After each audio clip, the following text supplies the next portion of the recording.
Good morning, everyone. Happy Friday. Hope you're all having a great morning so far. A little bit warmer than what we've seen over the last few mornings. Yeah, still pretty nice out there, Yeah. but you will notice a difference. No long sleeves, no light jackets. Although I do think next week we'll probably pull them back out again. There'll be some more 50s sneaking back in. It'll be a study in contrast this weekend, from sunny and hot to start to cloudy, cooler, quote unquote, and wet at times to finish. So I'm going to dig into all those details for you guys.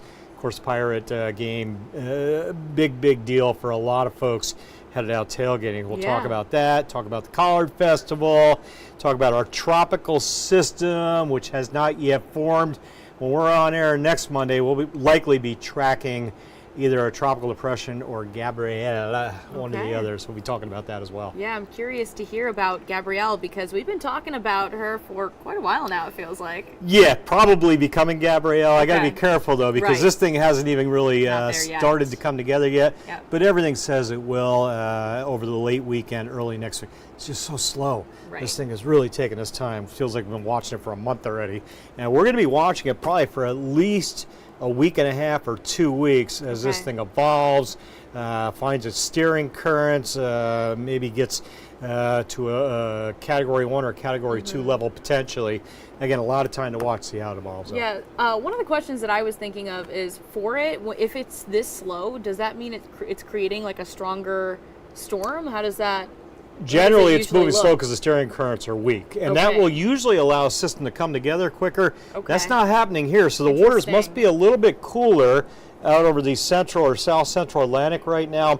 It's been a slow process, but once it starts getting its feet under it, I think you'll see it coming together pretty quick, and it looks like that'll happen Sunday, Monday. Gotcha. But until then, this is a slow process. Yeah. Gotcha. How strong it gets after that, a big question mark as well.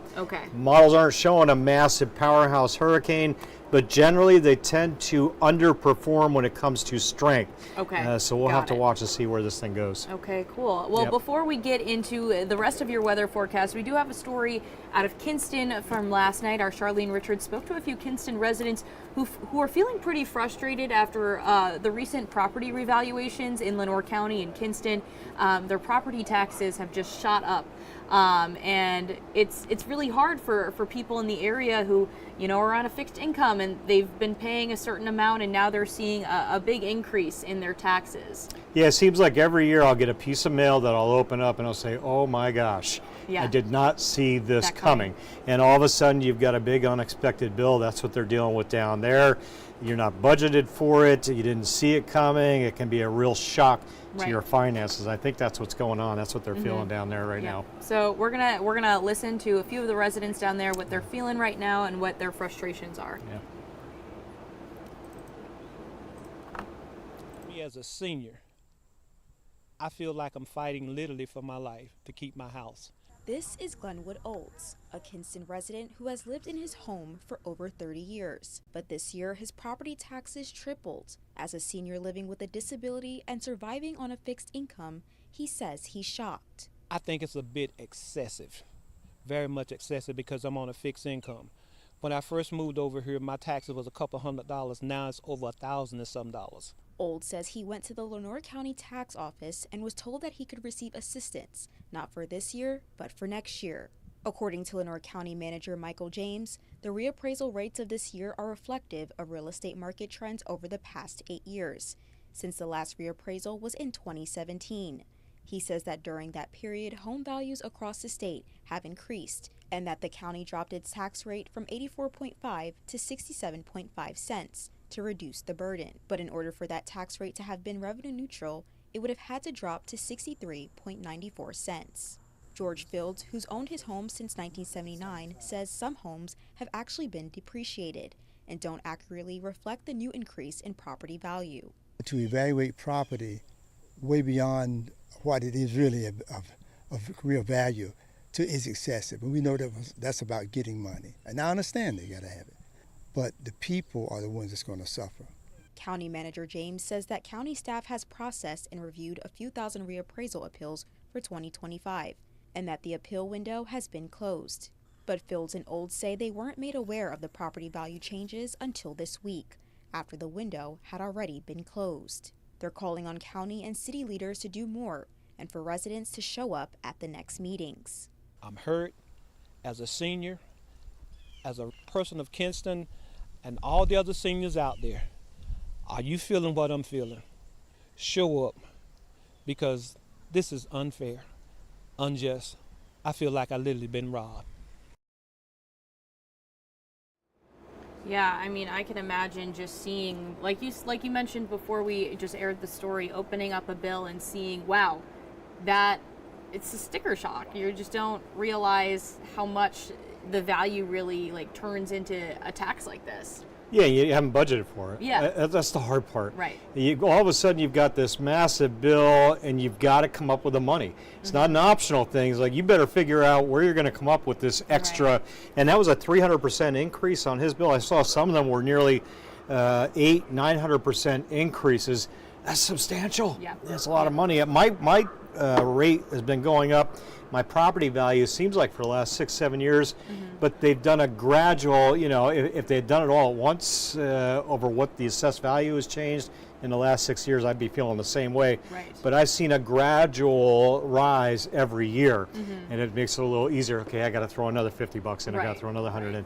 But when you get that big bill, that's a big shock. You got to, something that you were going to spend money on, you're not going to be able to do it. Right. It's going to move that money around. Right, and I know the county, they've spoke to us about some of the tax relief programs and other opportunities that they're offering to residents at this time. Yeah. So you could check out our website, you could check out the county's website for more of those details. Yeah, good luck to everybody Yes, down there dealing with that absolutely. big bill, no doubt. All right, we'll switch gears and talk weather. I'm going to start off with my pirate forecast as we take a look out towards the stadium this morning. Air temps generally running in the mid-60s to start the day.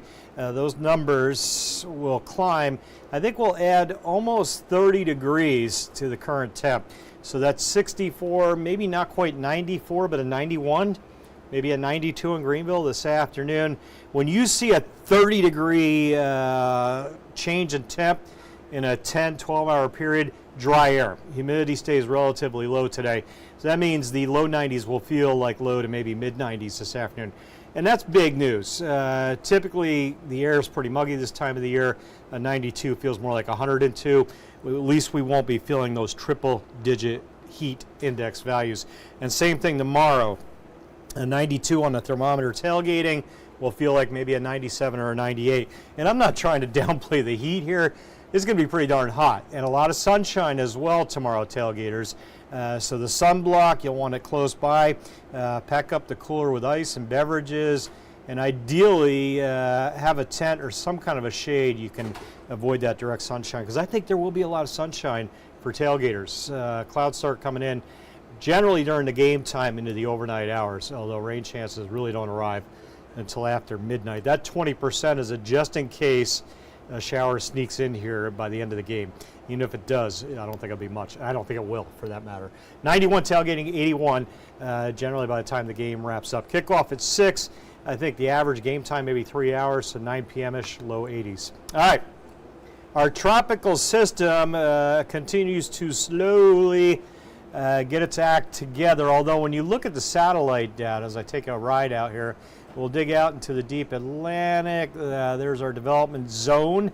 The red shading, that means a high chance of development. We're at least starting to see a more centralized area of deeper convection. The reds and the oranges around the X on that graphic. So starting to congeal the showers and storms up a bit. Slowly, low pressure will likely form out there as it rides off to the west. As the low gets deeper, the barometer drops. More air rushes in to fill that void at the center of the storms.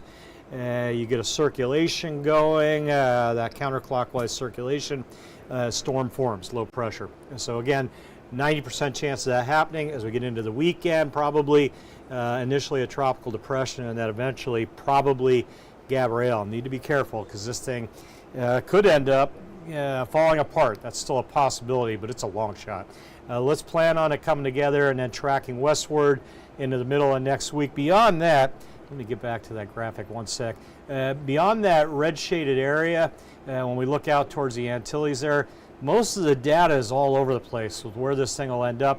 And there's good reason for that. You're talking about 8, 9, 10, 11 days out. Things start to become more and more skewed, or the variables more and more variation the further out in time you get. So it's just hard once you're talking a week and a half out to really pinpoint how a system is going to evolve. So let's not get hung up on where this will end up yet until we get a little more data and a little closer towards late weekend into next week. Outside of that, nothing brewing, nothing doing. The Caribbean looks good, Gulf of Mexico good, showers and storms straddling Cuba, Bahamas, up along and offshore the East Coast.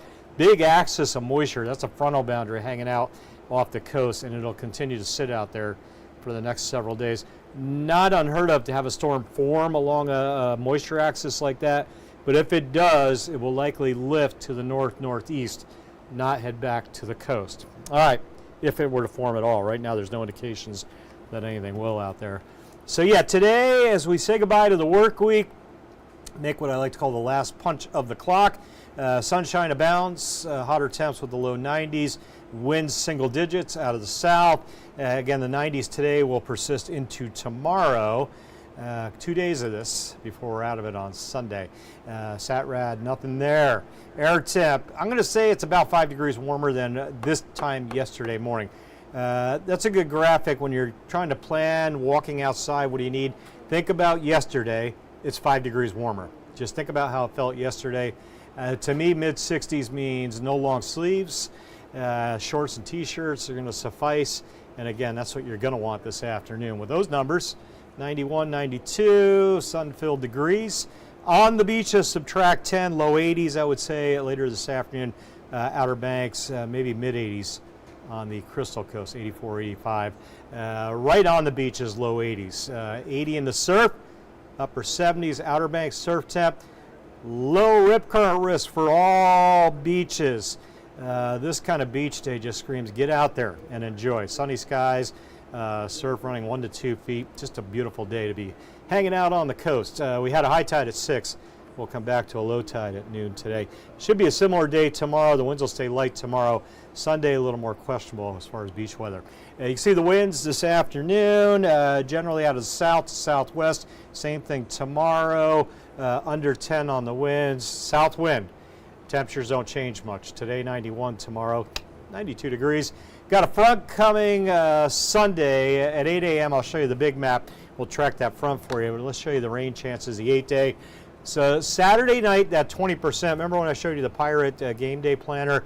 I had a little 20% in there as we got towards 9, 10 o'clock. That chance for the overnight, not much. And then better chance for showers, a few thunderstorms on Sunday, maybe the coast in the morning, inland in the afternoon. And then it looks dry on Monday. Upper 70s coming back most of next week. Overnight lows dipping back towards the low 60s with a few upper 50s in there. Pretty nice on the temps. The front off the coast, Gigi, may ease back towards us on Wednesday. In fact, there are some models that show an area of low pressure trying to form along the coast in the middle of next week. If that happens, that could be a pretty wet system on Wednesday. Okay. Will it happen? Too early to say. Another one of those possible scenarios as we get into Wednesday. Okay, but yeah, looking at that forecast there, we're seeing those below normal temperatures again. Yeah. It's really telling that fall's coming a few weeks away. Yeah, we are, what's today, the 4th? So 2 weeks, 14, 8, a little over 2.5 weeks or so from the official start of autumn. And these 90-degree days, they're numbered now. Right. There won't be a lot more of them, so you hot weather lovers, take advantage today and tomorrow. And we still hit 90 occasionally, certainly into October. Right. But obviously it happens less and less frequently. So and like George says in the comments there, he's saying good morning, but he's also saying nice beach weather. Yeah, you want to take advantage of this weather today, tomorrow, before it's officially time to not go to the beach, unfortunately. Well, the surf temps are going to start coming down. Once we get down into the low 70s, it's like, okay, no more beach weather, although you can still throw a towel out well into October. For sure. So. But yeah, if you have time, if you're off today, you're looking for something to do, the beach looks good. Collard Festival as well goes on this evening and into the day tomorrow. When we come back at 8 o'clock, I'll dig into the Collard Festival forecast. Excuse me, the other weather details as well. All All right, sounds great. Thank you, Jim, Yep. and thank you everyone for joining us this morning. Good morning to Faye as well in the comments. Hope you're having a great Friday. We'll be back at 8 a.m. for another news and weather update. Hope you can join us then. This hour of the WITN First Alert Desk is sponsored by Toyota of Goldsboro.